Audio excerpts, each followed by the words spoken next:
আপা আপা আমার কিছু টাকা ভিক্ষা দিয়ে দেন। আরে ছাড় তো, ফকিরের বাচ্চা, তোর এত বড় সাহস তুই আমার গায়ে হাত দিস? ম্যাডাম পেটে খুব ক্ষুধা, 2 দিন ধরে খাইনি, তাই কিছু ভিক্ষা চাইছিলাম। মাথা মুথা ঠিক নাই ম্যাডাম। তাই বলে তুই আমার গায়ে হাত দিবি? ভিক্ষা লাগবে তা ভালোভাবে বললেই হয়তো। ম্যাডাম আপনি আমার মাফ করে দেন ম্যাডাম, ভুল হয়ে গেছে আমার। কয়টা টাকা ভিক্ষা দেন ম্যাডাম। নেক্সট টাইম কারোর সাথে এরকম করবি না, ছোট লোকের বাচ্চা। এই নে বস, কাজটা ঠিক মতো হয়েছে? কাজ কমপ্লিট, শুধু একটু অপেক্ষা কর।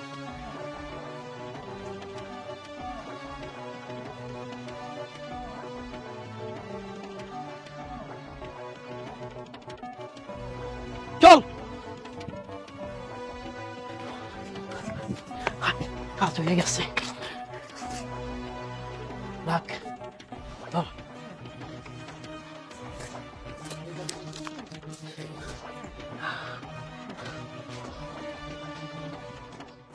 যা, এরপর যা করার আমি করতেছি, যা।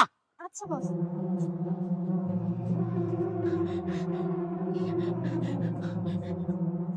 না না, এইটা আমি কি করতেছি? এটা হলো আমার ব্যবসা, আমার হালাল ব্যবসা। আমি হালাল ব্যবসার মধ্যে হারাম কাজ করুম না। না না, আমি যাই। দাদা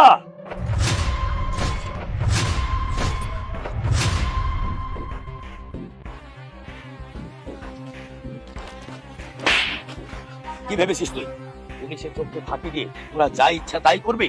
হ্যাঁ, বিভিন্ন কৌশলে প্রত্যেকটা মেয়েদেরকে এইভাবে এনে তাদের সর্বোচ্চ লুট করে তাদেরকে দাঁড়িয়ে দিস। কিন্তু না, আর কোনোদিনও হবে না। কারণ এতদিন শুধু এই চক্রটাকে খোঁজার জন্য আমরা এখানে পিল পিল করে আমরা ঘোরাফেরা করছি। শুধু প্রমাণের অভাবে আমি তোদেরকে ধরতে পারিনি, কিন্তু আজকে আমি হাতে হাতে প্রমাণ পেয়েছি। আজকে তোর নিষ্পাতি তোকে আজকে আমি। স্যার ওরা আপনি কিছু করেন না স্যার, ওরা আমার হাতে তুলে দেন। থানায় নিয়ে ওরা এমন মজা দেখামু, মেয়ে অপমান করার কি মজা।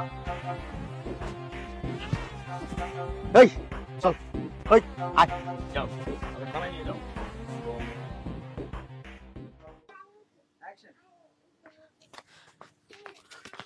আপা আপা আমার কিছু কিছু একাই খাইবে। এই নে। ও নাই তোর এই জন্য না না, আমি যাই।